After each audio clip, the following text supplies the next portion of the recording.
नमस्कार साथियों, मैं रितेश आप लोगों को अपने YouTube चैनल PCS सॉल्यूशन 360 पे स्वागत है। दोस्तों, मैं आप लोगों को दृष्टि का अब तक का दो सेट करवा चुका हूँ। ये तीसरा सेट है। पहले दो सेट में हिस्ट्री और ज्योग्राफी थे और इस तीसरे सेट में आप लोग को कॉन्स्टिट्यूशन के पॉलिटी एंड कॉन्स्टिट्यूशन के क्वेश्चंस मिलेंगे, टोटल 150। तो आइए अब हम लोग देर ना करते हुए क्वेश्चन की तरफ बढ़ते हैं। तो शुरू करते हैं पहले क्वेश्चन के साथ। पहला क्वेश्चन कह रहा है कि संविधान के किस संशोधन अधिनियम के द्वारा दल बदल विरोधी कानून पारित किया गया था। तो वो 52वां संविधान संशोधन अधिनियम के द्वारा। संविधान के किस संशोधन अधिनियम के द्वारा दल बदल विरोधी कानून पारित किया गया था। तो 52वां संविधान संशोधन अधिनियम। ये 52वां संविधान संशोधन अधिनियम 1985 में पारित किया गया था। 1985 में पारित किया गया था। सेकंड नंबर क्वेश्चन, 1946 में बनी अंतरिम सरकार का नेतृत्व किया गया था। किसके द्वारा किया गया था। तो जवाहरलाल नेहरू के द्वारा किया गया था। 1946 में बनी अंतरिम सरकार का नेतृत्व किसने किया था। तो जवाहरलाल नेहरू के द्वारा। 2 सितंबर 1946 कब 2 सितंबर 1946 को गठित भारत के अंतरिम सरकार का नेतृत्व जवाहरलाल नेहरू ने किए थे।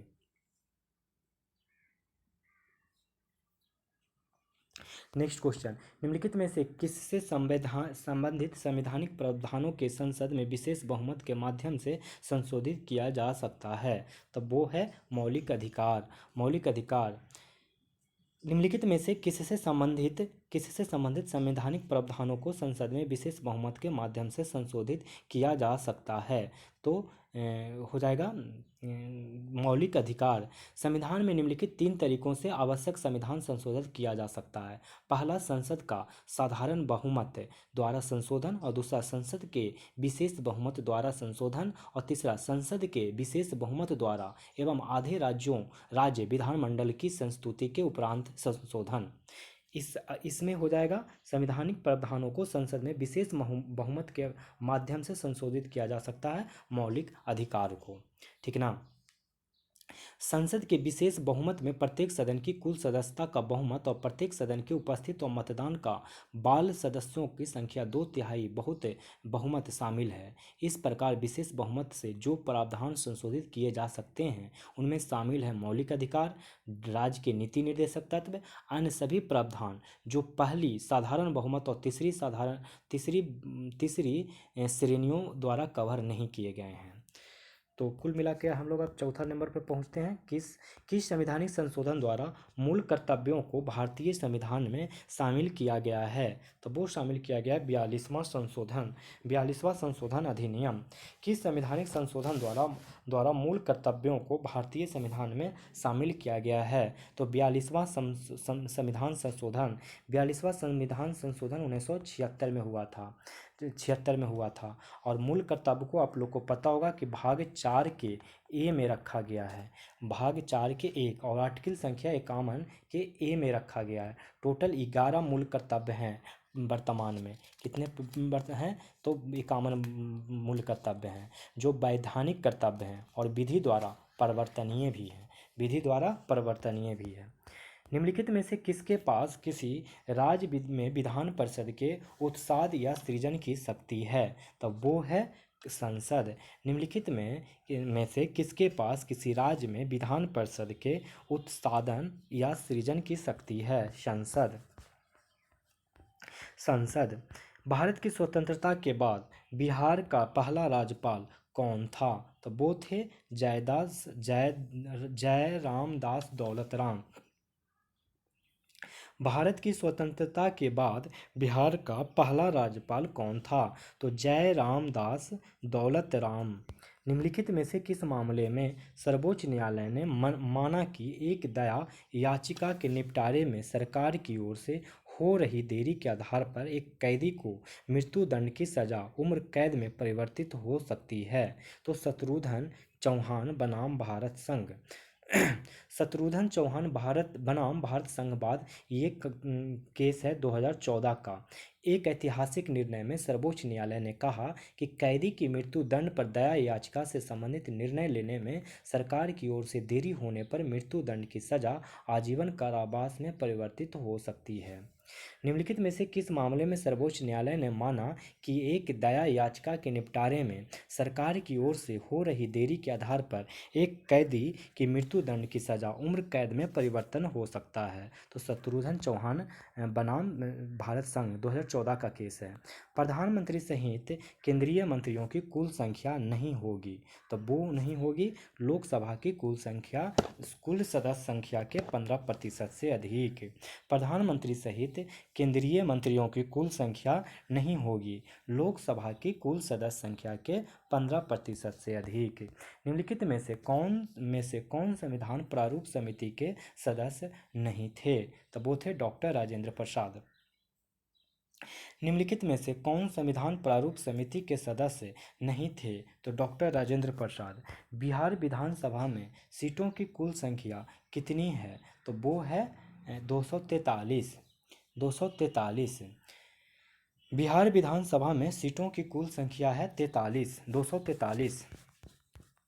निम्नलिखित में से कौन संसद के दोनों सदनों की संयुक्त बैठक की अध्यक्षता नहीं कर सकता है? तो वो ई ऑप्शन हो जाएगा। फिर से सुनिए, निम्नलिखित में से कौन संसद के दोनों सदनों की संयुक्त बैठक की अध्यक्षता नहीं कर सकता है? तो ऑप्शन देख लीजिए, राज्यसभा अध्यक्ष, राष्ट्रपति, लोकसभा अध्यक्ष, लोकसभा का उपाध्यक्ष। निम्नलिखित में से कौन से संसद के दोनों सदनों की संयुक्त बैठक की अध्यक्षता नहीं कर सकता है? तो कौन नहीं कर सकता है? तो राष्ट्रपति अध्यक्ष। देख लीजिए, क्वेश्चन को समझ लीजिए। संयुक्त बैठक एक विधेयक को पारित होने पर दोनों सदनों के बीच गतिरोध को हल करने के लिए संविधान द्वारा प्रदान की गई असाधारण व्यवस्था है। एक सदन द्वारा विधेयक पारित किए जाने तथा दूसरे सदन में प्रेषित किए जाने के बाद निम्नलिखित 3 स्थितियों में किसी एक के गतिरोध माना जाता है। राज्यसभा के सभापति तथा राष्ट्रपति संसद की संयुक्त बैठक की अध्यक्षता नहीं करते हैं, क्योंकि ये दोनों संसद के किसी भी सदन के सदस्य नहीं हैं। तो आपको कौन कौन पता चल गया? राज्यसभा का अध्यक्ष और राष्ट्रपति, ये दोनों नहीं कर सकते, बाकी ये दोनों कर सकते हैं। तो आंसर ई हो जाएगा। राज्यपाल को पद की शपथ कौन दिलाता है? राज्यपाल को पद की शपथ कौन दिलाता है? संबंधित राज्य के उच्च न्यायालय के मुख्य न्यायाधीश दिलाते हैं। राज्यपाल को पद की शपथ कौन दिलाता है? तो संबंधित राज्य के उच्च न्यायालय का मुख्य न्यायाधीश। भारत के नियंत्रक और महालेखक परीक्षक कैग के संदर्भ में निम्नलिखित कथनों में कौन सा सही नहीं है? तो इसके आंसर ई हो जाएंगे। इसके आंसर क्या हो जाएंगे? ई हो जाएंगे। इसके आंसर क्या हो जाएंगे? ई। देखिए, राष्ट्रपति को 3 ऑडिट रिपोर्ट प्रस्तुत करता है। विनियोग खाता पर 1 ऑडिट रिपोर्ट, वित्त खातों पर 1 ऑडिट रिपोर्ट और सार्वजनिक उपकरणों पर 1 ऑडिट रिपोर्ट। राष्ट्रपति को कितने ऑडिट रिपोर्ट प्रस्तुत करता है? 3। कौन कौन? विनियोग खाता जिसको कहते हैं अप्रोप्रिएशन अकाउंट, फिर वित्त खातों फाइनेंस अकाउंट, विनियोग खाता, वित्त खाता, और एक हो गया सार्वजनिक उपक्रम पब्लिक अंडरटेकिंग ऑडिट पर। तो ये तीनों करते हैं। देख लीजिए, कैग के पद का उल्लेख संविधान के 6 में है, 6 के अंतर्गत किया गया है। देखिए, नहीं पूछ रहा है तो 6 में नहीं किया गया है, ये भाग 5 में कैग का प्रावधान है। कैग का प्रावधान कहाँ है? तो 5 में है, 6 में नहीं है, भाग 5 में है। संविधान के अनुच्छेद 148 से 51 कैग से संबंधित प्रावधान करते हैं। तो ये वाला तो पॉइंट सही है। CAG guardian of the public purse होता है और देश की संपूर्ण वित्तीय प्रणाली को नियंत्रित करता है।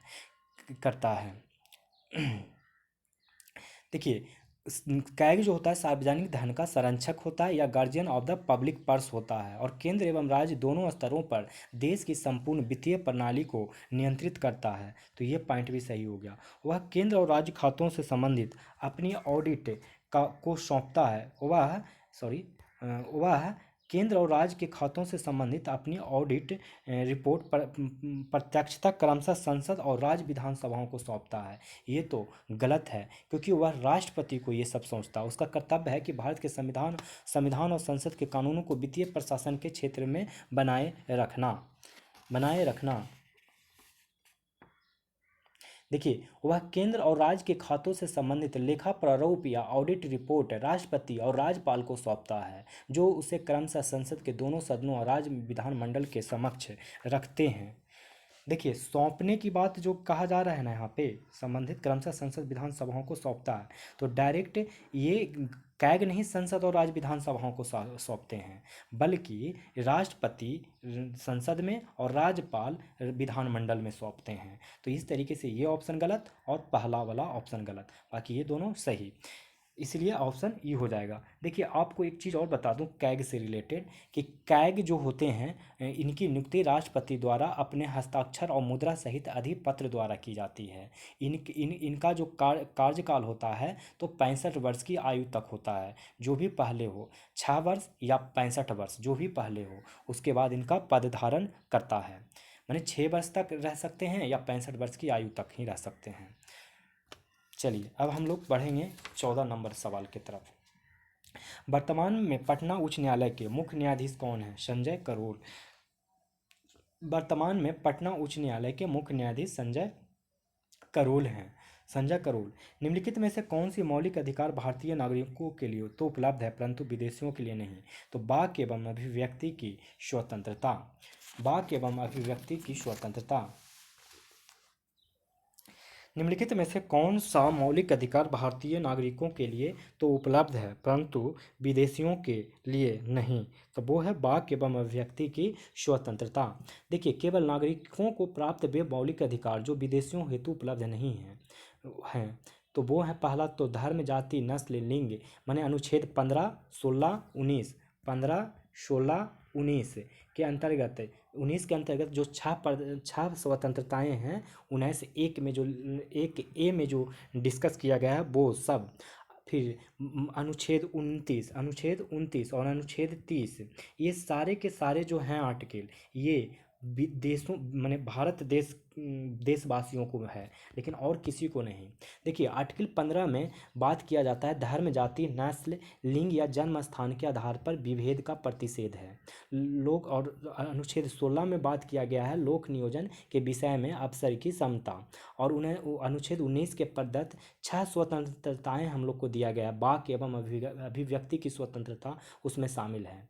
और अनुच्छेद 29 में अल्पसंख्यकों की भाषा, लिपि और संस्कृति का संरक्षण दिया गया है। और अनुच्छेद 30 में अल्पसंख्यकों को शिक्षण संस्थानों की स्थापना एवं प्रशासन का अधिकार दिया गया है। तो 15, 16, 19, 29, 30, 15, 16 एक साथ, 29, 30 एक साथ, और बीच में 19 का 6 को जो स्वतंत्रता दिया गया, 15, 16, 19, 29, 30, ये भारतीय नागरिकों को प्राप्त है, विदेशियों को नहीं। किस समिति ने दल विघटन के मामले में अयोग्यता से छूट देने से संबंधित 10वीं अनुसूची के प्रावधान को निरस्त करने की सिफारिश की थी? तो वो सिफारिश की थी दिनेश गोस्वामी समिति ने। किस समिति ने दल विघटन के मामले में अयोग्यता से छूट देने से संबंधित 10वीं अनुसूची के प्रावधान को निरस्त करने की सिफारिश की थी? तो दिनेश गोस्वामी समिति ने। भारत सरकार अधिनियम 1935 में अंतर्विष्ट इंस्ट्रूमेंट ऑफ इंस्ट्रक्शंस को हमारे संविधान में निम्नलिखित में से किस रूप में शामिल किया गया है? तो वो शामिल किया गया है राज्य के नीति निर्देशक तत्व। भारत सरकार अधिनियम 1935 में अंतर्विष्ट इंस्ट्रूमेंट ऑफ इंस्ट्रक्शंस को हमारे संविधान में निम्नलिखित में से किस रूप में शामिल किया गया है? तो राज्य के नीति निर्देशक तत्व। नगर निगम प्राप्त करने वाला बिहार का पहला शहर था मुजफ्फरपुर। नगर निगम प्राप्त करने वाला बिहार का पहला शहर था मुजफ्फरपुर। भारतीय संविधान के अनुसार न्यायिक समीक्षा की शक्ति निम्नलिखित में से किसमें निहित है? तो वो निहित है ऑप्शन ई, भारतीय संविधान द्वारा सर्वोच्च न्यायालय और उच्च न्यायालय दोनों की न्यायिक समीक्षा का अधिकार दिया गया है, सर्वोच्च न्यायालय को भी और उच्च न्यायालय को भी। इसके अतिरिक्त सर्वोच्च न्यायालय ने कहा है कि न्यायिक समीक्षा की शक्ति संविधान की मूल संरचना के अंतर्गत निहित है। फिर से देख लीजिए, भारतीय संविधान के अनुसार न्यायिक समीक्षा की शक्ति निम्नलिखित में से किसमें निहित है? तो सर्वोच्च न्यायालय और उच्च न्यायालय दोनों में, इसलिए इसका आंसर ई हो जाएगा। किस मामले में सर्वोच्च न्यायालय ने यह निर्णय दिया कि अनुच्छेद 368 के तहत संसद के प्रदत्त संशोधनकारी शक्ति उसे संविधान की मूल संरचना में परिवर्तन करने की शक्ति नहीं देती है? तो केशवानंद भारती बाद 1973। किस मामले में सर्वोच्च न्यायालय ने यह निर्णय दिया कि अनुच्छेद 368 के तहत संसद को प्रदत्त संशोधनकारी शक्ति उसे संविधान की मूल संरचना में परिवर्तन करने की शक्ति नहीं देती है? तो केशवानंद भारती बाद 1973। निम्नलिखित में से कौन सा सरदार स्वर्ण सिंह समिति की अनुशंसा का परिणाम है? तो वो परिणाम है मूल कर्तव्य। निम्नलिखित में से कौन सरदार स्वर्ण सिंह समिति की अनुशंसा का परिणाम है? तो मूल कर्तव्य। भारतीय संविधान की प्रस्तावना में कितने प्रकार की स्वतंत्रताओं का उल्लेख किया गया है? तो वो उल्लेख किया गया है ई ऑप्शन। देखिए, भारतीय संविधान की प्रस्तावना में भारतीय नागरिकों के लिए 5 प्रकार की स्वतंत्रताओं का उल्लेख किया गया है। आंसर में कितना हो जाएगा? 5। आप लोग को पता होना चाहिए 5 कौन से हैं। तो प्रभुत्व संपन्न, समाजवादी, पंथनिरपेक्ष, लोकतांत्रिक, गणराज्य बनाने। देखिए, एक प्रस्तावना क्या है आपको वो मैं समझा देता हूँ कि हम भारत के लोग भारत को एक संपूर्ण प्रभुत्व संपन्न, समाजवादी, पंथनिरपेक्ष, लोकतांत्रिक गणराज्य बनाने के लिए और इसके समस्त नागरिकों को न्याय न्याय में सामाजिक, आर्थिक और राजनीतिक विचार में अभिव्यक्ति, विश्वास, धर्म और उपासना की स्वतंत्रता, विचार, अभिव्यक्ति, विश्वास, धर्म और उपासना की स्वतंत्रता। तो कितने प्रकार की स्वतंत्रता का उल्लेख किया गया है? तो 5। विचार, अभिव्यक्ति, विश्वास, धर्म और उपासना की स्वतंत्रता, प्रतिष्ठा और अवसर की समता प्राप्त करने के लिए तथा उन सब में व्यक्ति की गरिमा और राष्ट्र की एकता तथा अखंडता सुनिश्चित करने वाली बंधुता बढ़ाने के लिए दृढ़ संकल्प होकर अपने इस संविधान सभा को आज दिनांक 26 नवंबर 1949 ईस्वी को एतद द्वारा इस संविधान को अंगीकृत, अधिनियमित और आत्मर्पित करते हैं। तो देखिए, यहाँ से ये तो पूछ दिया गया कि कितने प्रकार के स्वतंत्रता का उल्लेख है, तो आंसर हो जाएगा 5। फिर पूछ देगा कि कितने प्रकार के न्याय की बात किया गया है, तो बताएंगे उस वक्त 3। कौन से न्याय? सामाजिक, आर्थिक और राजनीतिक। कोई धार्मिक न्याय पूछे तो नहीं बताना है कि नहीं, ठीक है। अब आपको हम 23 नंबर पर लेके चलते हैं। संविधान का कौन सा भाग देश में निर्वाचन के प्रावधानों से संबंधित है? तो वो संबंधित है भाग 15। भाग 15। संविधान का कौन सा भाग देश में निर्वाचन के प्रावधानों से संबंधित है? तो भाग 15। प्रत्येक वित्तीय वर्ष के संबंध में भारत सरकार का वार्षिक वित्तीय विवरण सदन में उस दिन प्रस्तुत किया जाएगा जो भारत का राष्ट्रपति निर्देशित करे। प्रत्येक वित्तीय वर्ष के संबंध में भारत सरकार का वार्षिक वित्तीय विवरण सदन में उस दिन प्रस्तुत किया जाएगा जो भारत के राष्ट्रपति निर्देशित करेंगे। निम्नलिखित में से कौन अंतर्राज्यीय परिषद यानी इंटर स्टेट काउंसिल की अध्यक्षता करता? तो प्रधानमंत्री। निम्नलिखित में से कौन अंतर्राज्यीय परिषद इंटर स्टेट काउंसिल की अध्यक्षता करता है? प्रधानमंत्री। निम्नलिखित में से कौन अंतर्राज्यीय परिषद इंटर स्टेट काउंसिल की अध्यक्षता करता है? प्रधानमंत्री। नागरिकता से संबंधित प्रावधानों का उल्लेख संविधान के किस भाग में किया गया है? तो वो किया गया है भाग 2 में। नागरिक से संबंधित प्रावधानों का उल्लेख संविधान के किस भाग में किया गया है? भाग 2 में। भाग 2 के जो अनुच्छेद 5 से 11 हैं, इसी में नागरिकता का प्रावधान किया गया है।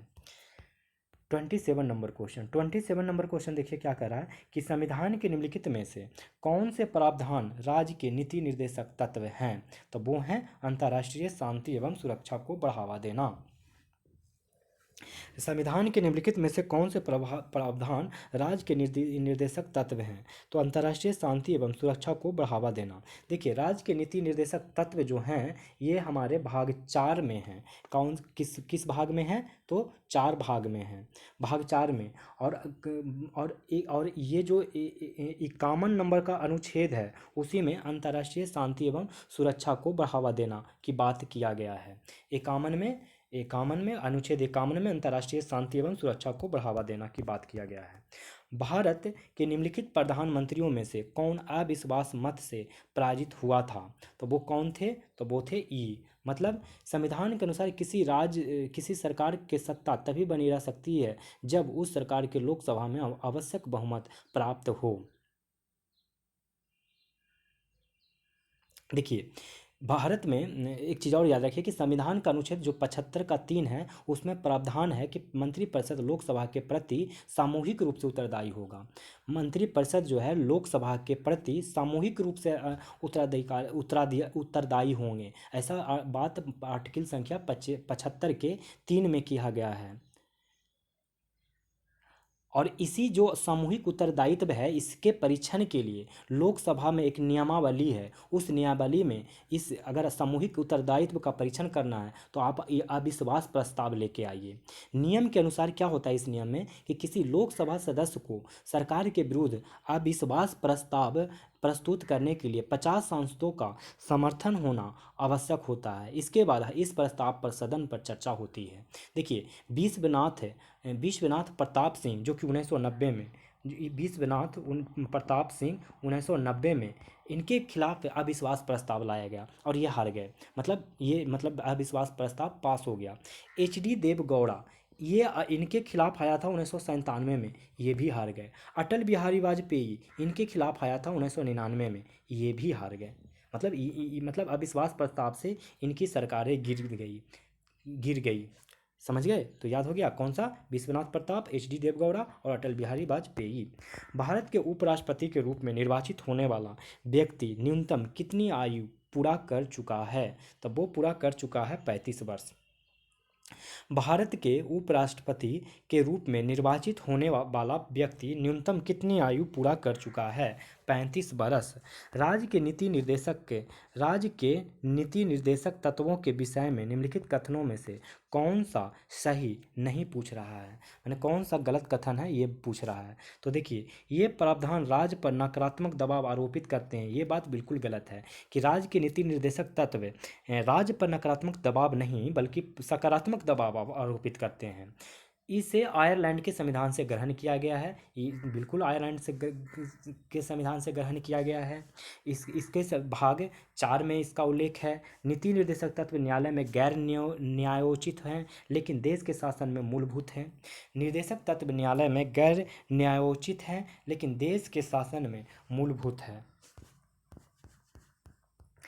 निम्नलिखित में से किस रीट का अर्थ प्राधिकृत या वारंट द्वारा है? तो ये है निम्नलिखित में से किस रीट का अर्थ प्राधिकृत या वारंट द्वारा है? तो अधिकार परीक्षा।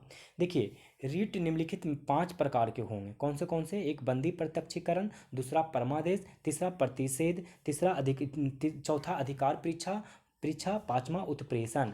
बंदी प्रत्यक्षीकरण में मतलब ये बात है कि को प्रस्तुत किया जाए, माने जिसको आपने अरेस्ट किए हैं उसको प्रस्तुत करें। परमादेश में होता है, मीनिंग होता है कि हम आदेश देते हैं। प्रतिषेध में होता है कि रुक जाइए, कोई काम मत करिए। अधिकार परीक्षा में होता है कि प्राधिकृत या वारंट के द्वारा। और उत्प्रेषण का मतलब होता है कि प्रमाणित होना या सूचना देना। 32 में देखिए, भारतीय संविधान में कौन सा अनुच्छेद अनुसूचित स्वायत्त जिलों परिषदों से संबंधित है? तो वो 6ठी अनुसूची। भारतीय संविधान में कौन सा अनुच्छेद अनुसूचित स्वायत्त जिला परिषदों से संबंधित है? तो 6ठी अनुसूची। किस अनुशंसा पर धन विधेयक यानी मनी बिल लोकसभा में पेश किया जाता है? तो वो पेश किया जाता है राष्ट्रपति के द्वारा के अनुशंसा पर। किसके अनुशंसा पर धन विधेयक यानी मनी बिल लोकसभा में पेश किया जाता है? तो राष्ट्रपति के अनुशंसा पर। यह अनुच्छेद 110 में धन विधेयक के बारे में जिक्र किया गया है। कौन से अनुच्छेद में? तो 110 के अनुच्छेद में। संस्कृत की संयुक्त बैठक के संदर्भ में निम्नलिखित कथनों में कौन सही है, ये कथन पूछ रहा है। तो इसका ऑप्शन ई हो जाएगा। देखिए क्यों। जानते हैं कि संयुक्त अधिवेशन आर्टिकल संख्या 108 में उल्लेखित है। संसद के दोनों सदनों की संयुक्त बैठक का प्रावधान संविधान के अनुच्छेद 108 में, ये सही है। संयुक्त बैठक राष्ट्रपति द्वारा बुलाई जाती है, तो ये बिल्कुल ही सही है कि राष्ट्रपति के द्वारा ही बुलाई जाती है। इस सत्र का पीठासीन अधिकारी लोकसभा अध्यक्ष होता है, बिल्कुल करेक्ट। संयुक्त बैठक का कोरम दोनों सदनों के कुल सदस्यों की संख्या का 1/10 होता है, ये बिल्कुल ही सही है। एक विधेयक संयुक्त सदन में उपस्थित एवं मत देने वाले दोनों सदनों का कुल सदस्यों का बहुमत से पारित होता है। चलिए एक बार फिर से इस क्वेश्चन को देख लीजिए। पूछ रहा है कि संसद में को संयुक्त बैठक के संदर्भ में निम्नलिखित कथनों में कौन सा कथन सही है। तो सारे कथन इसमें सही हो जाएंगे। देख लीजिए कौन से कथन दिए गए हैं। तो संसद के दोनों सदनों की संयुक्त बैठक का प्रावधान संविधान के अनुच्छेद 108 में उल्लेखित है। संयुक्त बैठक राष्ट्रपति द्वारा बुलाई जाती है। इस सत्र का पीठासीन अधिकारी लोकसभा अध्यक्ष होता है। संयुक्त बैठक का कोरम दोनों सदनों की कुल सदस्य संख्या का 1/10 भाग होगा। चलिए निम्नलिखित में से किसका उल्लेख संसद की नियम प्रक्रिया में नहीं किया गया है। तब वो नहीं किया गया है शून्यकाल को। निम्नलिखित में से किसका उल्लेख संसद के नियम प्रक्रिया में नहीं किया गया है। तो शून्यकाल को यह बिना किसी पूर्व सूचना के किसी मामले पर प्रश्न उठाने के लिए संसद के सदस्यों के लिए एक अनौपचारिक उपकरण है। इसका नियम प्रक्रिया में उल्लेख नहीं है। 36 नंबर क्वेश्चन कह रहा है कि भारत के संविधान में शिक्षा के अधिकार को किस संविधान संशोधन के माध्यम से मूल अधिकारों में जोड़ा गया है। तो ये जोड़ा गया है संविधान के 86वां संशोधन अधिनियम 2002 में। भारत के संविधान में शिक्षा के अधिकार को किस संविधान संशोधन के माध्यम से मूल अधिकारों में जोड़ा गया है। तो संविधान 86वां संशोधन अधिनियम 2002 में देखिए अनुच्छेद जो 21 का ए है, घोषणा की गई है कि राज्य 6 से 14 वर्ष तक के आयु के सभी बच्चों को निःशुल्क एवं अनिवार्य शिक्षा उपलब्ध कराएगा। अब हम 37 नंबर क्वेश्चन की तरफ बढ़ेंगे। 37 नंबर कह रहा है क्वेश्चन कि संविधान का निम्नलिखित में से कौन सा अनुच्छेद राष्ट्रपति का अध्यादेश लाने की शक्ति प्रदान करता है। तो वो प्रदान करता है अनुच्छेद 123। संविधान का निम्नलिखित में से कौन सा अनुच्छेद राष्ट्रपति को अध्यादेश लाने की शक्ति प्रदान करता है। तो अनुच्छेद 123। संविधान के किस अनुच्छेद में उल्लेख किया गया है कि राष्ट्रपति की सहायता एवं परामर्श के लिए प्रधानमंत्री की अध्यक्षता वाली मंत्रिपरिषद होगी। तो वो होगी अनुच्छेद 74 के तहत। संविधान के किस अनुच्छेद में उल्लेख किया गया है कि राष्ट्रपति की सहायता एवं परामर्श के लिए प्रधानमंत्री की अध्यक्षता वाली मंत्रिपरिषद होगी। अनुच्छेद 74 के एक्चुअली एक क्लॉज में बात किया गया है। निम्नलिखित में से कौन सा निकाय आंग्ल भारतीय समुदाय के लिए संवैधानिक एवं अन्य कानूनी संरक्षोपाय से संबंधित मामलों की जांच करता है और राष्ट्रपति को इसकी रिपोर्ट प्रस्तुत करता है। तो इसका सही जवाब हो जाएगा राष्ट्रीय अनुसूचित जाति आयोग। निम्नलिखित में से कौन सा निकाय आंग्ल भारतीय समुदाय के लिए संवैधानिक एवं अन्य कानूनी संरक्षोपाय से संबंधित मामलों की जांच करता है और राष्ट्रपति को इसकी रिपोर्ट प्रस्तुत करता है। राष्ट्रीय अनुसूचित जाति आयोग। भारत निर्वाचन आयोग के अनुसार राष्ट्रीय दल के रूप में मान्यता प्राप्त करने हेतु किसी राजनीतिक दल को कितने राज्यों में राज्य स्तरीय दल के रूप में मान्यता प्राप्त होनी चाहिए। तो वो होनी चाहिए कम से कम 4 राज्य। भारत निर्वाचन आयोग के अनुसार राष्ट्रीय दल के रूप में मान्यता प्राप्त करने हेतु किसी राजनीतिक दल को कितने राज्यों में राज्य स्तरीय दल के रूप में मान्यता प्राप्त होनी चाहिए। कम से कम 4 राज्य में। कम से कम 4 राज्य में।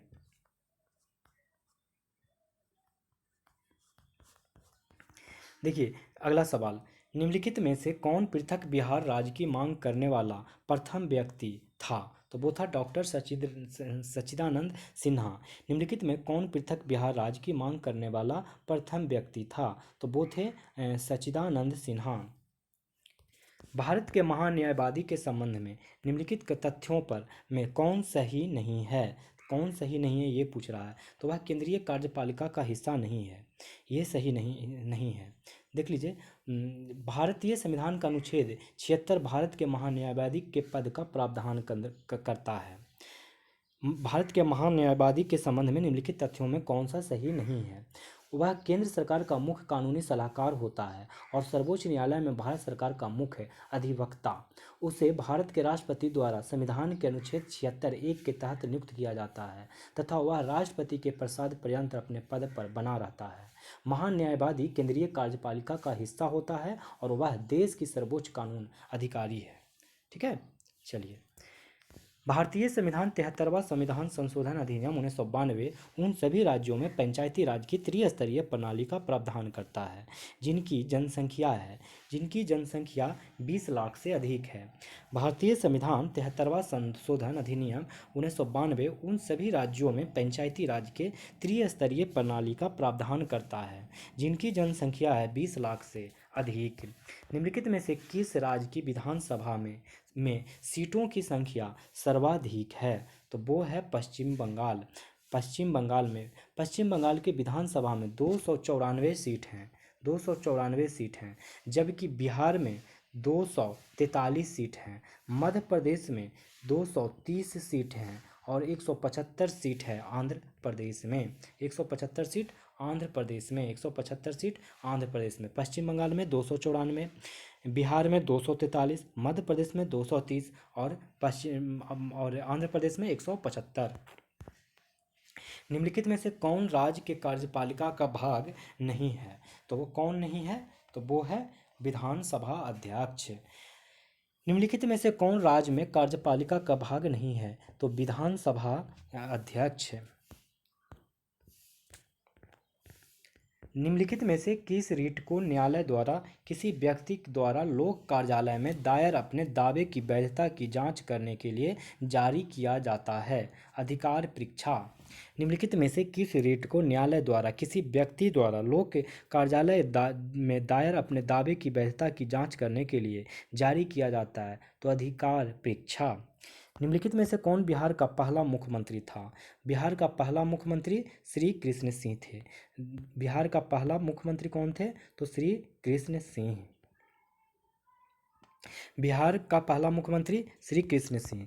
केंद्रीय सूचना आयोग CIC अपनी वार्षिक रिपोर्ट किसे प्रस्तुत करता है? तो वो प्रस्तुत करता है कार्मिक मंत्रालय। केंद्रीय सूचना आयोग CIC अपनी वार्षिक रिपोर्ट किसे प्रस्तुत करता है? कार्मिक मंत्रालय। बिहार लोक सेवा आयोग अस्तित्व में आया, तो ये अस्तित्व में आया वर्ष 1949 में। बिहार लोक सेवा आयोग अस्तित्व में आया वर्ष 1949 में। निम्नलिखित गण्यमान्य पद धारकों में कौन वरीयता के क्रम में सर्वोच्च स्थान पर है? तो लोकसभा अध्यक्ष। निम्नलिखित गण्यमान्य पद धारकों में से कौन सा वरीयता के क्रम में सर्वोच्च स्थान पर है? तो लोकसभा अध्यक्ष। देखिए, लोकसभा अध्यक्ष, इसके बाद नंबर आएगा केंद्रीय मंत्रिमंडल मंत्री का, फिर नंबर आएगा सर्वोच्च न्यायालय के न्यायाधीश का, फिर नंबर आएगा राज्यसभा के उपसभापति का। कैसे? जो देख लीजिए, सबसे पहला इसमें लोकसभा के अध्यक्ष हो गए, फिर नंबर किनका आएगा? केंद्रीय कैबिनेट मंत्रिमंडल यानी A का, फिर नंबर आएगा किनका? तो सर्वोच्च न्यायालय के न्यायाधीश का, और फिर नंबर आएगा आप लोग को राज्यसभा के उपसभापति का। देखिए, सभापति नहीं है, उपसभापति। अगर सभापति होते तो सबसे बड़ा तो यही हो जाते हैं। बिहार विधानसभा में अनुसूचित जातियों के लिए कितनी सीटें आरक्षित है? बिहार विधानसभा में अनुसूचित जातियों के लिए कितनी सीटें आरक्षित है? तो वो है 38। अनुसूचित जातियों के लिए कुल कितनी सीटें हैं? 38। और अनुसूचित जनजाति के लिए 2 सीट आरक्षित है। अनुसूचित जनजाति के लिए 2 सीट आरक्षित है। और एंग्लो इंडियन के लिए एक सीट सदस्य राज्यपाल के द्वारा मनोनीत किया जाता है। एंग्लो इंडियन समुदाय के एक सदस्य को राज्यपाल द्वारा मनोनीत किया जाता है। बिहार में टोटल 243 सीट हैं। 243 में एक सीट राज्यपाल के द्वारा मनोनीत किया जाता है एंग्लो इंडियन को। 242 में से 2 हैं जनजाति के लिए और जातियों के लिए 38 सीट हैं। संविधान के निम्नलिखित में से किस अनुच्छेद के तहत किसी राज्य में मंत्रिपरिषद का गठन किया जाता है? तो वो किया जाता है अनुच्छेद 163। संविधान के निम्नलिखित में से किस अनुच्छेद के तहत किसी राज्य में मंत्रिपरिषद का गठन किया जाता है? अनुच्छेद 163। बिहार में कितने ज़िले हैं? तो बिहार में जिलों की संख्या कितनी है? तो ये ऑप्शन हो जाएगा। क्यों? क्योंकि 38 जिला है और 9 कमिश्नरी हैं। अगला सवाल,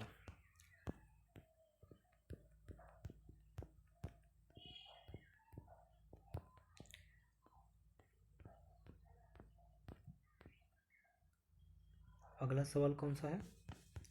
सॉरी, हाँ, राज्यसभा के संबंध में निम्नलिखित कथनों में कौन सा कथन सही है?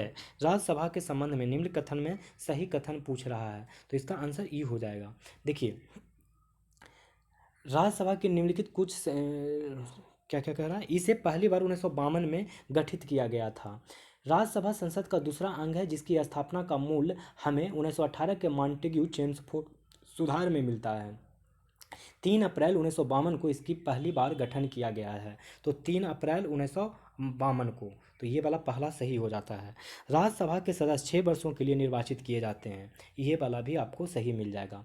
संविधान के अनुच्छेद 80 में अनुच्छेद 80 याद रखिएगा, अनुच्छेद 80 में राज्यसभा सदस्यों की अधिकतम संख्या 250 निर्धारित है।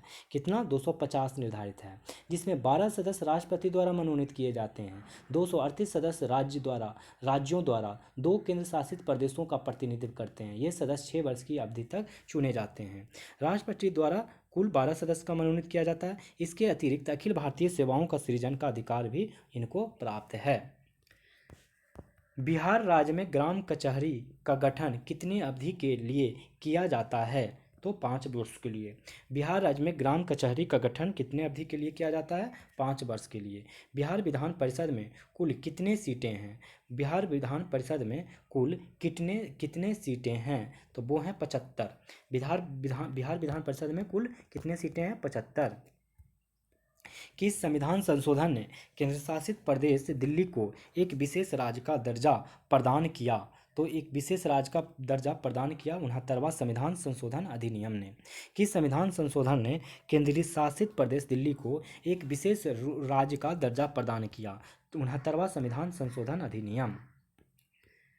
निम्नलिखित में से कौन सा अनुच्छेद उल्लेख करता है कि प्रत्येक राज्य के लिए एक राज्यपाल होगा? तो वो है अनुच्छेद 153। निम्नलिखित में से कौन सा अनुच्छेद उल्लेख करता है कि प्रत्येक राज्य के लिए एक राज्यपाल होगा? अनुच्छेद 153। बिहार में से नवगठित राज्य झारखंड में कितने जिलों का स्थानांतरित किया गया था? तो कितने जिलों का स्थानांतरित किया गया था दोस्तों? बिहार से नवगठित राज्य झारखंड में कितने जिलों का स्थानांतरित किया गया था? तो वो किया गया था 18। बिहार से नवगठित राज्य झारखंड में कितने जिलों का स्थानांतरित किया गया था? तो 18। मगध प्रमंडल का मुख्यालय कहाँ है? तो मगध प्रमंडल का मुख्यालय गया में है। मगध प्रमंडल का मुख्यालय गया में है। फिर 61 नंबर देखिए, बिहार दिवस मनाया जाता है 22 मार्च को। 22 मार्च को बिहार दिवस मनाया जाता है 22 मार्च को। बिहार की आधिकारिक भाषाएं कौन सी है? बिहार की आधिकारिक भाषाएं कौन सी है? तो आंसर ई हो जाएगा, क्योंकि बिहार में देखिए, स्वतंत्रता के बाद हिंदी को बिहार की राजभाषा के रूप में चुना गया था। हालांकि 1984 में उर्दू की दूसरी राजभाषा का दर्जा दिया गया। बिहार में भाषा सांस्कृतिक पहचान तथा भाषाई सीमाओं का निर्माण करती है। बिहारी हिंदी और उर्दू का मिश्रित रूप है। बिहारी हिंदी कैसा है? हिंदी और उर्दू का मिश्रित रूप है। तो हिंदी और उर्दू ही बिहार में भाषाएं हैं, आधिकारिक भाषाएं। वर्तमान में भारत का मुख्य चुनाव आयुक्त कौन है? तो वर्तमान में भारत का मुख्य चुनाव आयुक्त जो है वो है सुनील अरोड़ा। सुनील अरोड़ा ये 23वें नंबर के चुनाव आयुक्त हैं। कौन से नंबर के? 23वें नंबर के। 64 नंबर, संघ लोक सेवा आयोग के अध्यक्ष को पद एवं गोपनीयता की शपथ कौन दिलाता है? तो यूपीएससी का वरिष्ठतम सदस्य। संघ लोक सेवा आयोग के अध्यक्ष को पद एवं गोपनीयता की शपथ कौन दिलाता है? तो यूपीएससी का वरिष्ठतम सदस्य। निम्नलिखित में से एक चीज़ और याद रखिए यहाँ पे कि 316 आर्टिकल का 1 सब क्लॉज के अनुसार संघ लोक सेवा आयोग के अध्यक्ष और सदस्यों की नियुक्ति राष्ट्रपति करता है।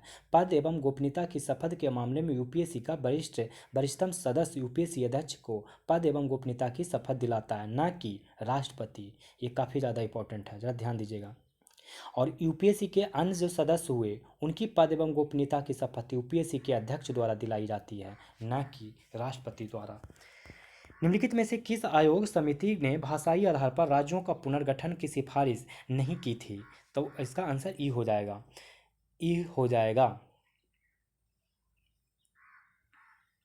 देखिए, निम्नलिखित में से किस आयोग समिति ने भाषाई आधार पर राज्यों के पुनर्गठन की सिफारिश नहीं की थी? तो ई, क्योंकि फजल अली ने किया था और जेबीपी समिति ने भी किया था, धार आयोग ने भी किया था। तो इन सारे के करने के वजह से इसका आंसर ई हो जाने वाला है, ठीक है ना। तो इस बहुत सारे लोग थे इसमें।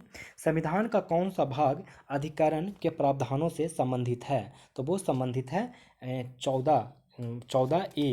संविधान का कौन सा भाग अधिकरण के प्रावधानों से संबंधित है? तो 14A, जिसको प्रशासनिक अधिकरण भी बोलते हैं। चलिए 67 का नंबर क्वेश्चन देखेंगे हम लोग। संविधान का कौन सा अनुच्छेद सर्वोच्च न्यायालय के सलाहकार क्षेत्राधिकार के प्रावधान से संबंधित है? तो वो संबंधित है, आप लोग को पता होगा कि 143 के आर्टिकल के द्वारा राष्ट्रपति को सलाह दे सकता है सर्वोच्च न्यायालय के मुख्य न्यायाधीश। संविधान का कौन सा अनुच्छेद सर्वोच्च न्यायालय के सलाहकार क्षेत्राधिकार के प्रावधान से संबंधित है? तो अनुच्छेद 143। न्यायालय की अवमानना न्यायिक संस्थानों को प्रेरित हमलों एवं अनुचित आलोचना से बचाने का प्रयास करती है। संबंधित कानून न्यायालय की अवमानना अधिनियम लाया गया था। तो ये अधिनियम लाया गया था 1971 में। न्यायालय की अवमानना न्यायिक संस्थानों को प्रेरित हमलों एवं अनुचित आलोचना से बचाने का प्रयास करती है। संबंधित कानून न्यायालय की अवमानना अधिनियम लाया गया था वर्ष 1971 में।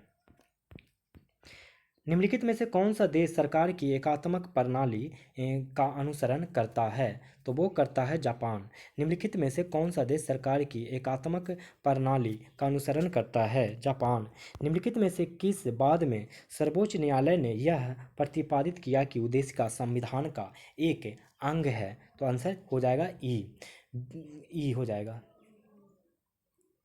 मेनका गांधी मामला 1978 में सर्वोच्च न्यायालय के निर्णय में ने अनुच्छेद 21 के दायरे में व्यापक विस्तार किया और प्रस्तावना में प्रदत्त आश्वासन के अनुरूप में भारत को कल्याणकारी राज्य बनाने के लक्ष्य को साकार किया। तो कौन सा एक हो गया? केशवानंद भारती बनाम मेनका गांधी मामला 1978, मेनका गांधी बाद 1978। और किसमें तो सारे में तो है ही, भारतीय जीवन निगम में भी, केशवानंद भारती बनाम भारती मामले में भी, फिर बेरूवारी संघ मामले में भी। क्वेश्चन को फिर से देखिए कि निम्नलिखित में किस बात में सर्वोच्च न्यायालय ने यह प्रतिपादित किया कि उद्देश्य का संविधान का एक अंग है?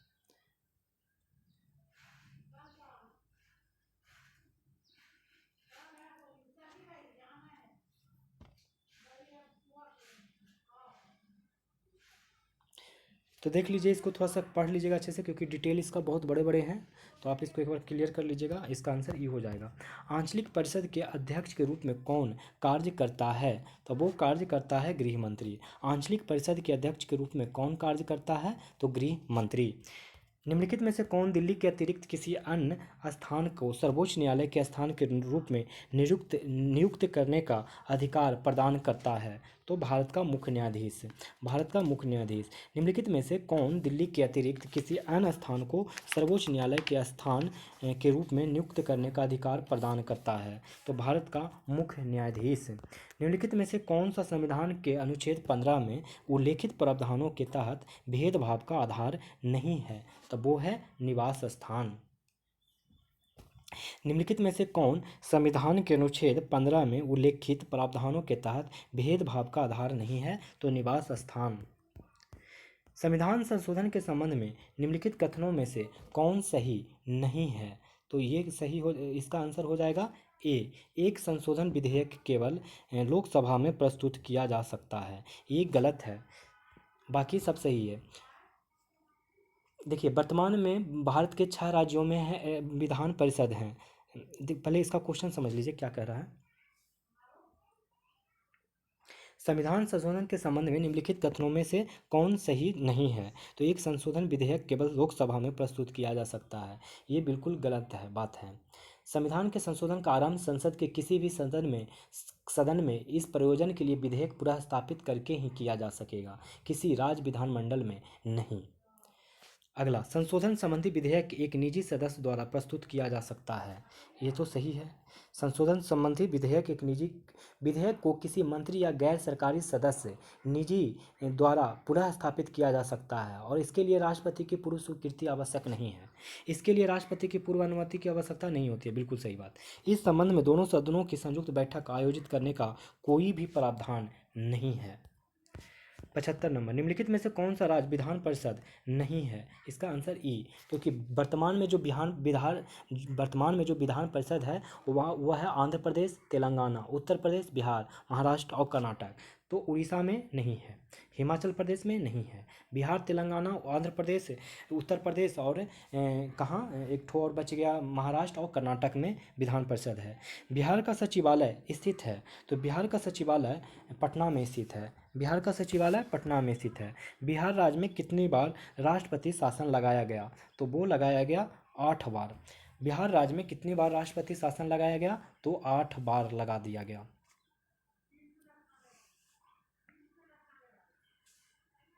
अब देखते हैं अगला क्वेश्चन 78 नंबर। 78 नंबर कह रहा है कि निम्नलिखित में कौन पटना उच्च न्यायालय की पहली महिला मुख्य न्यायाधीश रही हैं? तो वो रही हैं रेखा दोषित। निम्नलिखित में से कौन पटना उच्च न्यायालय की पहली महिला मुख्य न्यायाधीश रही है? तो रेखा दोषित। राज्य के विधानसभा में सदस्यों की अधिकतम और न्यूनतम संख्या कितनी होती है? तो क्रमशः 500 और 60 है। राज्य की विधानसभा में सदस्यों की अधिकतम और न्यूनतम संख्या कितनी होती है? तो क्रमशः 5 और 60 है। 80 नंबर क्वेश्चन देखिए, किसी विधेयक पर गतिरोध की स्थिति में संसद की संयुक्त बैठक आहूत करने के प्रावधान का उपयोग अब तक कितनी बार किया गया है? तो ये किया गया है 3 बार। किसी विधेयक पर गतिरोध की स्थिति में संसद की संयुक्त बैठक आहूत करने के प्रावधान का उपयोग अब तक कितनी बार किया गया है? तो 3 बार। 3 बार किया गया है, 3 बार। अगला सवाल, निम्नलिखित में से किस संसदीय समिति के सदस्यों की संख्या सबसे अधिक होती है? सबसे अधिक होती है तो वो होती है प्राक्कलन समिति की। निम्नलिखित में से किस संसदीय समिति में सदस्यों की संख्या सबसे अधिक होती है? तो प्राक्कलन समिति। देखिए, लोक लेखा समिति में टोटल 22 सदस्य होते हैं, जिसमें 15 लोकसभा के और 7 राज्यसभा के सदस्य होते हैं। प्राक्कलन समिति में टोटल 25 सदस्य होते हैं, 25 सदस्य होते हैं। 1956 में इसकी सदस्य संख्या बढ़ा के 30 कर दी गई। सभी के सभी 30 सदस्य लोकसभा से ही होते हैं। इस समिति में राज्यसभा का कोई प्रतिनिधि नहीं होता है। तो प्राक्कलन में 30 सदस्य और लोकलेखा में 15 सदस्य लोकसभा से, 7 सदस्य राज्यसभा से, और सार्वजनिक उपक्रम में 10 लोकसभा से, 5 राज्यसभा से, यानी 15 सदस्य, 10 लोकसभा से, 5 राज्यसभा से। विशेषाधिकारी समिति में 15 सदस्य लोकसभा से, जबकि राज्यसभा समिति से 10 सदस्य होते हैं, 10 सदस्य होते हैं। ठीक है। निम्नलिखित में से किसे हमारे संविधान की मूलभूत विशेषता नहीं माना जाता है? निम्नलिखित में किसे हमारे संविधान की मूलभूत विशेषता नहीं माना जाता है? तो संपत्ति के अधिकार को नहीं माना जाता है। राज्य के नीति निर्देशक तत्व निम्नलिखित में से किस देश के संविधान से प्रेरित है? तो ये प्रेरित है आयरलैंड से। राज्य के नीति निर्देशक तत्व निम्नलिखित में से किस देश के संविधान से प्रेरित है? तो आयरलैंड से। लोकसभा का सामयिक अध्यक्ष प्रोटेम स्पीकर नियुक्त निर्वाचित किया जाता है। तो ये निर्वाचित किया जाता है राष्ट्रपति द्वारा। लोकसभा का सामयिक अध्यक्ष यानी प्रोटेम स्पीकर नियुक्त किया जाता है राष्ट्रपति द्वारा। 85 का क्वेश्चन, निम्नलिखित में से वरीयता क्रम में सही क्रम बताना है कि वरीयता अनुक्रम में सही क्रम क्या है। तो ये इसका आंसर हो जाएगा ये, राष्ट्रपति, फिर प्रधानमंत्री, फिर उप प्रधानमंत्री, फिर भारत के मुख्य न्यायाधीश। राष्ट्रपति, प्रधानमंत्री और प्रधानमंत्री या फिर भारत के मुख्य न्यायाधीश। देखिए ऐसे आप याद करिए, ये तो क्वेश्चन के अनुसार हो गया। अब ऐसे याद करिए कि राष्ट्रपति, फिर उसके बाद बड़ा हो जाएंगे उपराष्ट्रपति, फिर बड़ा होंगे प्रधानमंत्री, फिर बड़ा हो जाएंगे राज्यों के राज्यपाल अपने अपने राज्यों में, फिर राष्ट्रपति, पूर्व राष्ट्रपति जो पहले के राष्ट्रपति बने हुए हैं वो, और फिर अगर पूर्व राष्ट्रपति भी नहीं हुए तो उप प्रधानमंत्री। माने पूर्व राष्ट्रपति और उप प्रधानमंत्री का दोनों का इक्विवेलेंट ही है। फिर भारत के मुख्य न्यायाधीश लोकसभा के अध्यक्ष इक्विवेलेंट हैं। भारत के मुख्य न्यायाधीश लोकसभा के अध्यक्ष इक्विवेलेंट हैं। फिर 7 नंबर पे क्रम में आता है कि संघ के केंद्रीय मंत्री, राज्यों के मुख्यमंत्री अपने अपने राज्यों में, माने राज्यों के मुख्यमंत्री बड़े होंगे अपने अपने राज्यों में, फिर संघ के केंद्रीय मंत्री उससे बड़े होंगे। राज्यसभा के उपसभापति, नीति आयोग के उपाध्यक्ष, पूर्व प्रधानमंत्री, लोकसभा और राज्यसभा में विपक्ष के नेता, ये सब वरीयता क्रम में आते हैं। फिर 7 के ए में आते हैं भारत रत्न से अलंकृत व्यक्ति, जिनको जैसे कि देश रत्न का नाम मतलब भारत रत्न इस सब से संबोधित किया जाता है, उन लोग बड़े हो जाते हैं। निम्नलिखित में से कौन सा पद शब्द माने कौन सा पद शब्द यानी संविधान के मूल पाठ में नहीं था, बल्कि 44वें संशोधन अधिनियम 1978 द्वारा अनुच्छेद 352 में शामिल किया गया है? तो उसका आंसर हो जाएगा कैबिनेट यानी मंत्रिमंडल। मंत्रिमंडल। निम्नलिखित में से कौन सा पद यानी शब्द संविधान के मूल पाठ में नहीं था, बल्कि 44वें संशोधन अधिनियम 1978 द्वारा अनुच्छेद 352 में शामिल किया गया था? तो कैबिनेट, मंत्रिमंडल। निम्नलिखित में से कौन किसी क्षेत्र को अनुसूचित क्षेत्र घोषित कर सकता है? तो वो कर सकता है राष्ट्रपति। निम्नलिखित में से कौन किसी क्षेत्र को अनुसूचित क्षेत्र घोषित कर सकता है? राष्ट्रपति। भारत में उच्च न्यायालयों की कुल संख्या कितनी है? तो वो है 25। भारत में उच्च न्यायालयों की कुल संख्या है 25। बिहार के पहले मंत्रिमंडल कैबिनेट का गठन किया गया था? तो ये किया गया था 1946 में। बिहार के पहले मंत्रिमंडल कैबिनेट का गठन किया गया था वर्ष 1946 में। निम्नलिखित में से कौन स्वतंत्रता के बाद पटना उच्च न्यायालय का प्रथम भारतीय मुख्य न्यायाधीश था? तब वो था लक्ष्मीकांत झा। निम्नलिखित में से कौन स्वतंत्रता के बाद पटना उच्च न्यायालय का प्रथम भारतीय मुख्य न्यायाधीश था? तो लक्ष्मीकांत झा।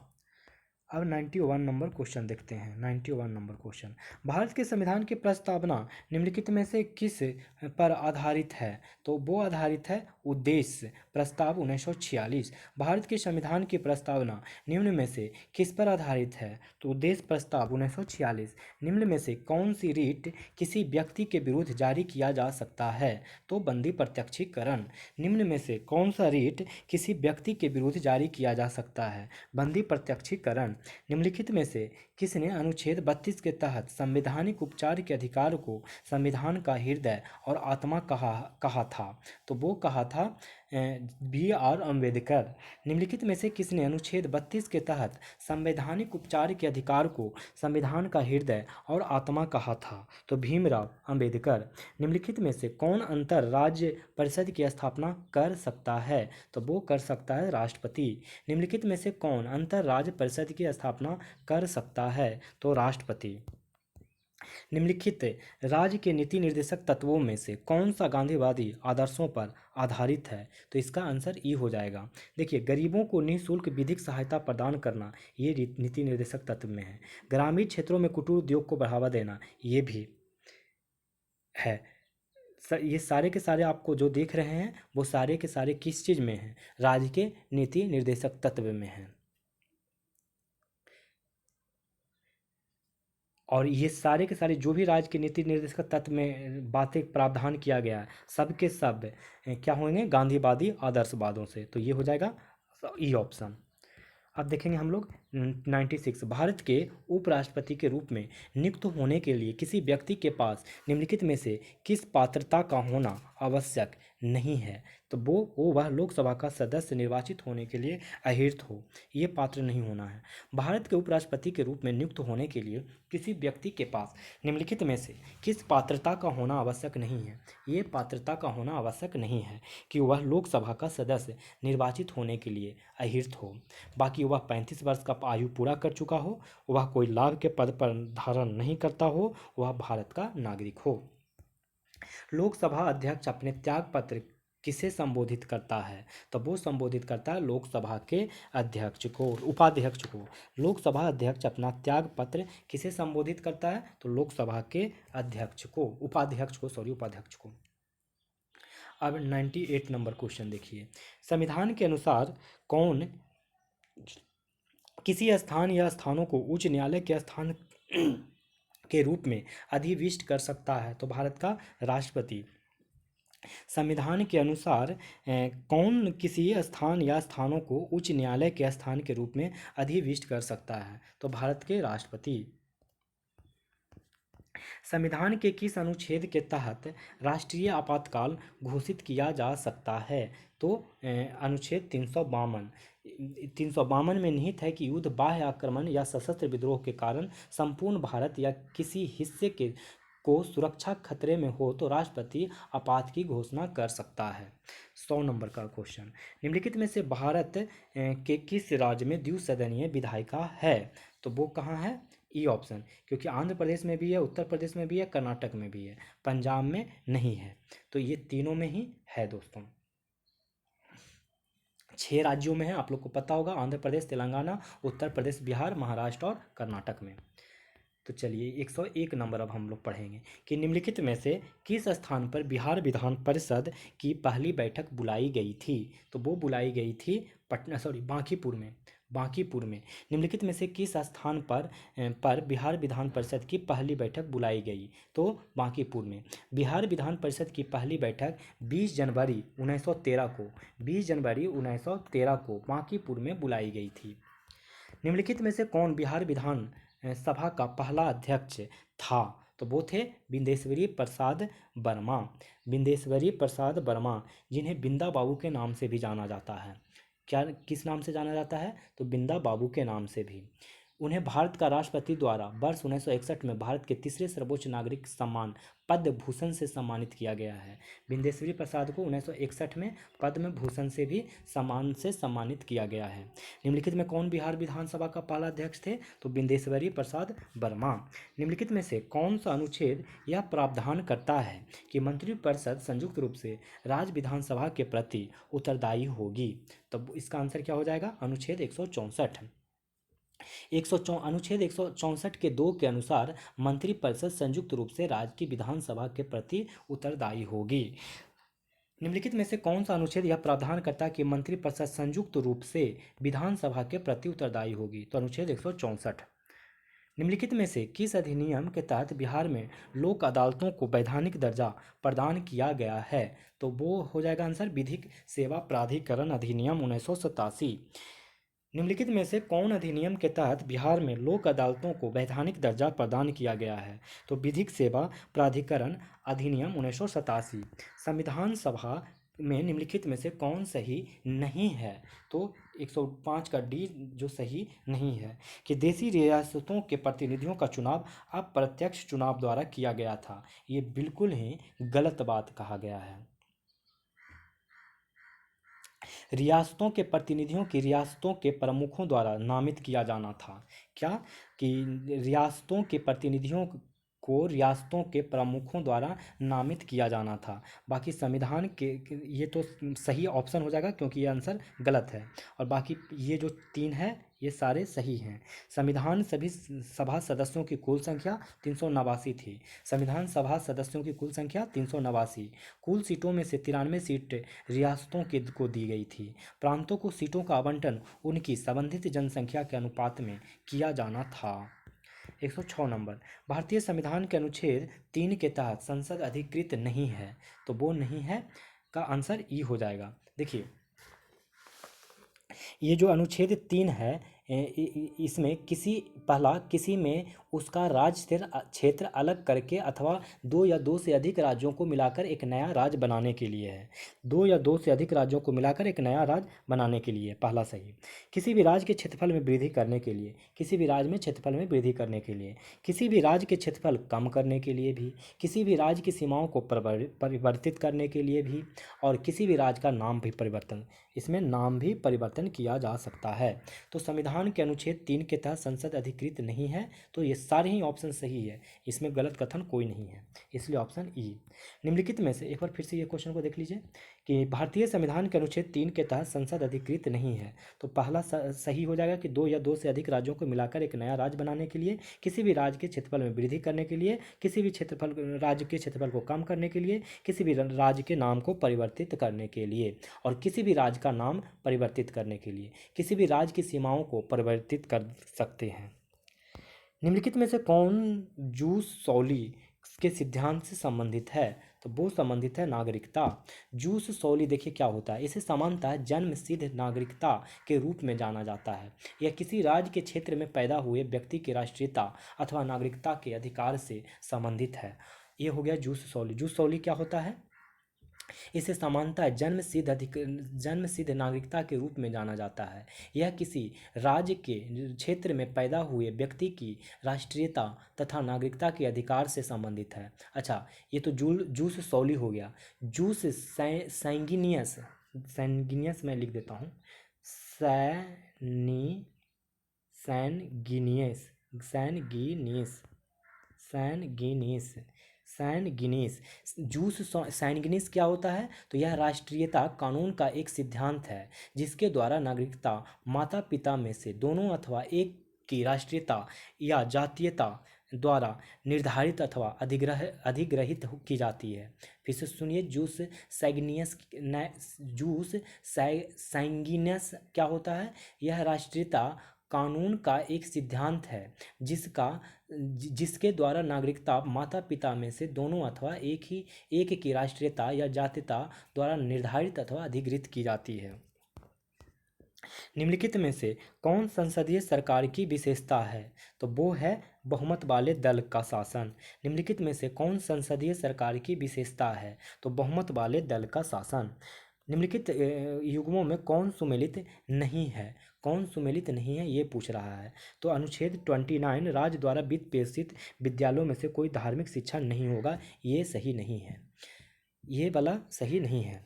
देखिए, अनुच्छेद जो 29 में कहा गया है वो है अल्पसंख्यकों की भाषा, लिपि एवं संस्कृति का संरक्षण है।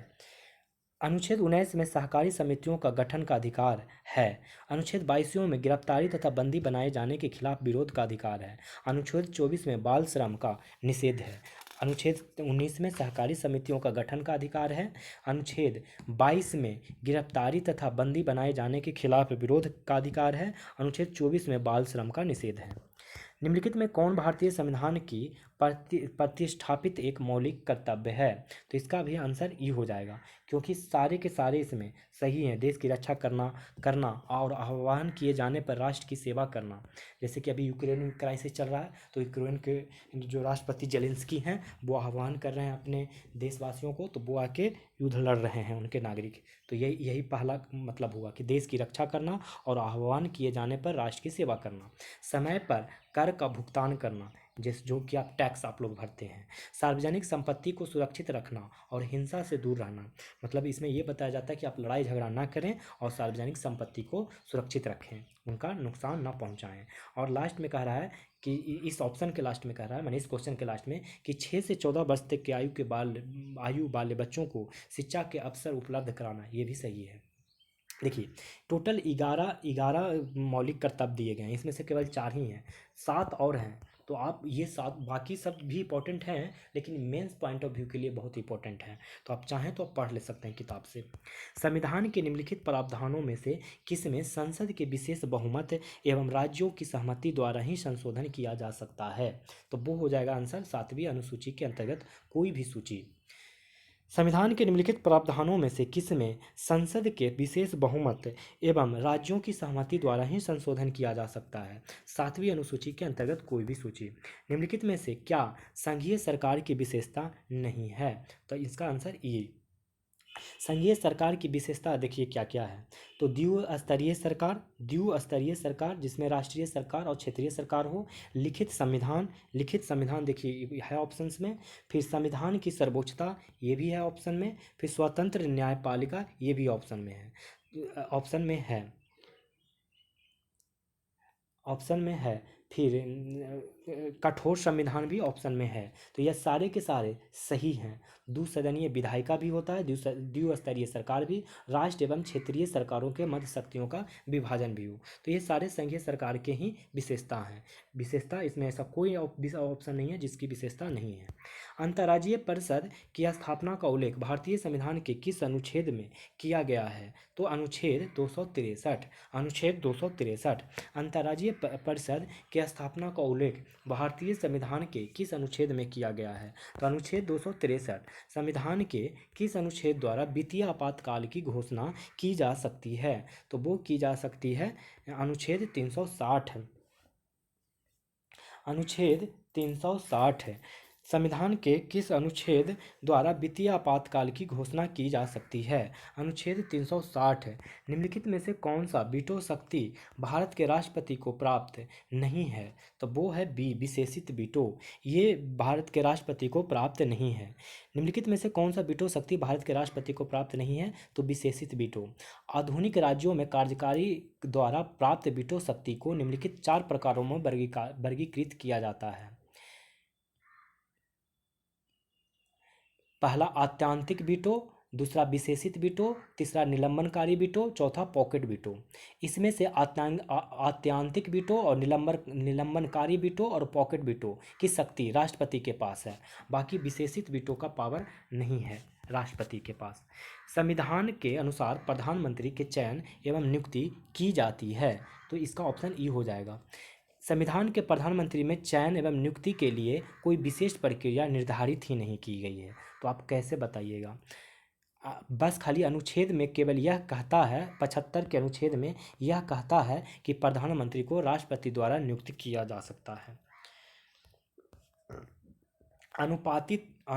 अनुपाती न्याय से तात्पर्य है। अनुपाती न्याय से तात्पर्य है ई ऑप्शन। देखिए, सामाजिक और आर्थिक न्याय के मिले जुले रूप को अनुपातिक न्याय कहा जाता है। सामाजिक न्याय का अर्थ है हर व्यक्ति के साथ जाति, रंग, धर्म, लिंग के आधार पर बिना भेदभाव किए समान व्यवहार। वहीं आर्थिक न्याय का अर्थ है संपदा, संपत्ति एवं आय की विषमता को दूर कर सबके साथ समान व्यवहार करना।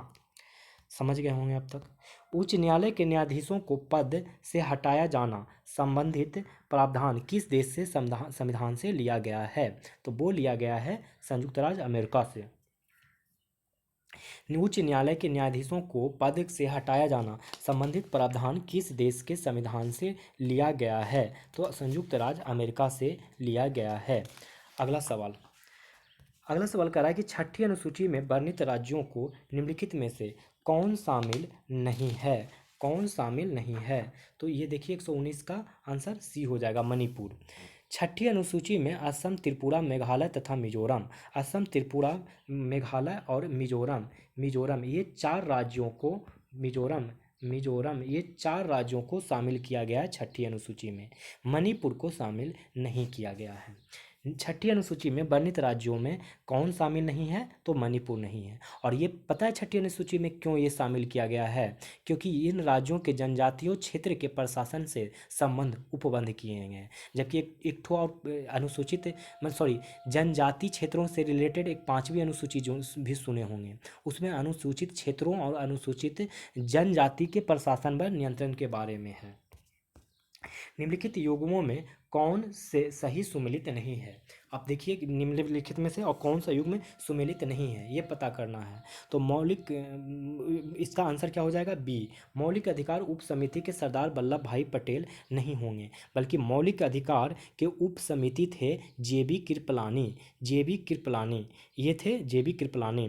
प्रारूप समिति के भीमराव अम्बेडकर, प्रक्रिया नियम समिति के डॉक्टर राजेंद्र प्रसाद और संघीय संविधान समिति के अध्यक्ष थे जवाहरलाल नेहरू। प्रक्रिया नियम समिति के डॉक्टर राजेंद्र प्रसाद, प्रक्रिया नियम समिति के डॉक्टर राजेंद्र प्रसाद और संघीय संविधान समिति के जवाहरलाल नेहरू। प्रारूप समिति भीमराव अम्बेडकर। और मौलिक अधिकार के कौन थे? तो मौलिक अधिकार के उप समिति के अध्यक्ष थे जेबी कृपलानी। मौलिक अधिकार एवं अल्पसंख्यक समिति जिसके अध्यक्ष सरदार वल्लभ भाई पटेल थे। देखिए, सरदार वल्लभ भाई पटेल मौलिक अधिकार एवं अल्पसंख्यक समिति के अध्यक्ष थे, और मौलिक अधिकार उप समिति के अध्यक्ष जो थे वो जीपी कृपलानी थे, क्योंकि मौलिक अधिकार उप समिति के 5 उप समितियाँ थी। कितने?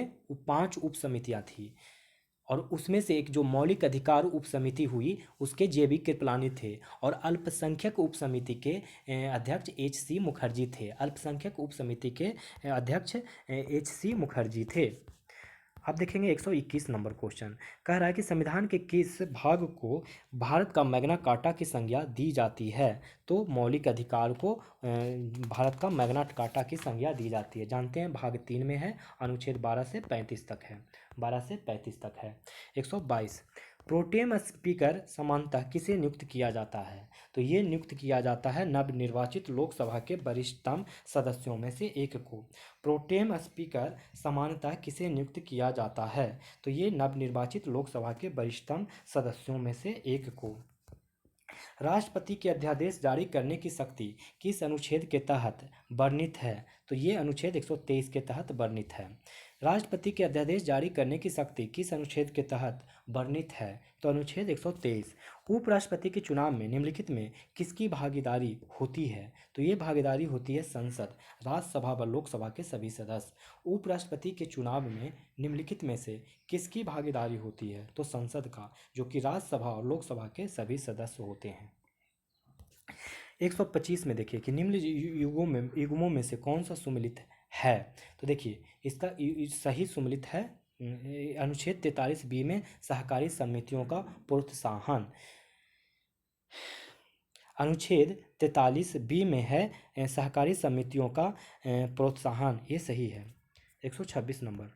भारतीय संविधान में संविधान संशोधन वर्णित है, ये 368 आर्टिकल में। संविधान संशोधन वर्णित है 368 आर्टिकल में। 127 नंबर। निम्नलिखित में कौन संघीय व्यवस्था की विशेषताएं हैं? तो ये ई हो जाएगा, क्योंकि सारी की सारी विशेषताएं हैं संघीय सरकार की ही हैं। इसके अलावा शक्तियों के विभाजन, इन लोग के अलावा भी शक्तियों का विभाजन, द्विसदनीय विधायिका, कठोर संविधान भी शासन का संघीय विशेषता है। देखिए, दोहरी सरकार, लिखित संविधान, संविधान की सर्वोच्चता, स्वतंत्र न्यायपालिका, इसके अलावा याद रखिए शक्तियों का विभाजन और द्विसदनीय विधायिका, कठोर संविधान, ये सारी के सारे संघीय व्यवस्था की विशेषताएं हैं। भारतीय संविधान के किस अनुच्छेद के तहत वित्त आयोग के गठन की बात की गई है? तो ये बात की गई है अनुच्छेद 280। अनुच्छेद 280। भारतीय संविधान के किस अनुच्छेद के तहत वित्त आयोग के गठन की बात की गई है? अनुच्छेद 280। निम्नलिखित समितियों आयोगों में कौन केंद्र राज्य संबंधों से संबंधित नहीं है? तो दिनेश गोस्वामी समिति। निम्नलिखित समितियों में कौन केंद्र राज्य संबंधों से संबंधित नहीं है? तो दिनेश गोस्वामी समिति। राज्य सूची के किसी विषय पर आपातकाल की स्थिति में संसद को कानून बनाने की शक्ति किस अनुच्छेद में वर्णित है? तो वो वर्णित है अनुच्छेद 250 में। राज्य सूची के किसी विषय पर आपातकाल की स्थिति में संसदों को कानून बनाने की शक्ति किस अनुच्छेद में वर्णित है? तो अनुच्छेद 250। दो या दो से अधिक राज्यों के लिए एक ही उच्च न्यायालय की स्थापना निम्नलिखित में से किस अनुच्छेद में वर्णित है? तो ये वर्णित है अनुच्छेद 231 में। दो या दो से अधिक राज्यों के लिए एक ही उच्च न्यायालय की स्थापना निम्नलिखित में से किस अनुच्छेद में वर्णित है? तो अनुच्छेद 231। मिजोरम राज्य के विशेष संदर्भ में निम्नलिखित में से कौन सा अनुच्छेद उल्लेखित है? तो वो उल्लेखित है अनुच्छेद 371 का जी। मिजोरम राज्य के विशेष संदर्भ में निम्नलिखित में से कौन सा अनुच्छेद उल्लेखित है? तो अनुच्छेद 371 जी। जी।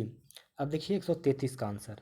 भारतीय संविधान के अनुच्छेद 351 में वर्णित है हिंदी भाषा के विकास के लिए निर्देश। भारतीय संविधान के अनुच्छेद 351 में वर्णित है हिंदी भाषा के विकास के लिए निर्देश। बंगाल का गवर्नर जनरल निम्नलिखित में से किस अधिनियम द्वारा भारत का गवर्नर जनरल बना? तो वो बना चार्टर अधिनियम 1833। बंगाल का गवर्नर जनरल निम्नलिखित में से किस अधिनियम द्वारा भारत का गवर्नर जनरल बना? चार्टर अधिनियम 1833। एक ही व्यक्ति को दो या दो से अधिक राज्यों का राज्यपाल बनाने संबंधी प्रावधान किस संविधान संशोधन के द्वारा किया गया है? तो ये किया गया है 7वां संविधान संशोधन। एक ही व्यक्ति को दो या दो से अधिक राज्यों के राज्यपाल बनाने संबंधी प्रावधान किस संविधान संशोधन के द्वारा किया गया है? तो 7वां संविधान संशोधन। देखिए भारतीय संविधान संशोधन भाग 6 में अनुच्छेद 153 से 162 में राज्यपाल का प्रावधान है। अनुच्छेद 153 में कहा गया है कि प्रत्येक राज्य के लिए एक राज्यपाल होगा, परंतु एक ही व्यक्ति को दो या दो से अधिक राज्यों का राज्यपाल नियुक्त किया जा सकता है। उल्लेखनीय है कि एक ही व्यक्ति को दो या दो से अधिक राज्यपाल बनाने संबंधी प्रावधान 7वें संविधान संशोधन जो कि 1956 में हुआ था। ठीक है, आइए अब हम लोग 136 नंबर की तरफ बढ़ते हैं। विधानसभा के विघटन के बाद भी उसका अध्यक्ष स्पीकर पद पर बना रहता है। विधानसभा के विघटन के बाद गठित विधानसभा की पहली बैठक से ठीक पूर्व तक विधानसभा के विघटन के बाद उसकी अध्यक्ष या स्पीकर पद पर बना रहता है। विधानसभा के विघटन के बाद गठित विधानसभा की पहली बैठक से ठीक पूर्व तक। 137 देखिए, लोकसभा महासचिव किसके प्रति उत्तरदायी होता है? तो ये उत्तरदायी होता है लोकसभा अध्यक्ष के। लोकसभा महासचिव सेक्रेटरी जनरल किसके प्रति उत्तरदायी होता है? लोकसभा अध्यक्ष के। निम्नलिखित राज्यों में कहाँ पर ग्राम पंचायत है? तो वो ग्राम पंचायत है गोवा। निम्नलिखित में राज्यों में कहाँ पर ग्राम पंचायत है? गोवा। बाकी मिजोरम, मेघालय, नागालैंड में ग्राम पंचायत नहीं है। निम्नलिखित में कौन भारत का संचित निधि पर भारित व्यय नहीं होता है? तो वो नहीं होता है, इसका आंसर ई हो जाएगा। तो देखिए अनुच्छेद 112 के 3 के अनुसार भारत की संचित निधि पर भारतीय व्यय निम्नलिखित है। राज्यसभा के उपसभापति के वेतन एवं भत्ते, राष्ट्रपति के वेतन भत्ते और उसके बाद से संबंधित अन्य व्यय। राज्यसभा अब देखिए राज्यसभा के सभापति, उपसभापति तथा लोकसभा के अध्यक्ष उपाध्यक्ष के वेतन और भत्ते। इसी प्रकार से राष्ट्रपति का भी होगा। राष्ट्रपति और राज्यसभा के सभापति उपसभापति के वेतन एवं भत्ते ये भारत के संचित निधि पर भारित होगा। सर्वोच्च न्यायालय तथा उच्च न्यायालय के न्यायाधीशों की पेंशन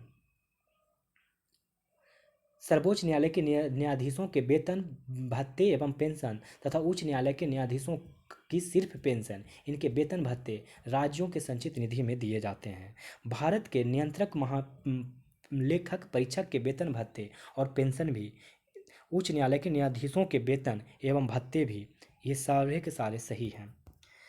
निम्नलिखित में से किस अनुच्छेद के अंतर्गत अवशिष्ट शक्तियों का उल्लेख किया गया है? अवशिष्ट शक्तियों का उल्लेख अनुच्छेद 248 में किया गया है। निम्नलिखित में से किस अनुच्छेद के अंतर्गत अवशिष्ट शक्तियों का उल्लेख किया गया है? तो 248 आर्टिकल संख्या के आधार पर। भारत के निर्वाचन आयोग के कार्य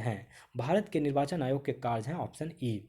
भारतीय संविधान के अनुच्छेद 324 के तहत निर्वाचन आयोग के बारे में उपबंध किया गया है।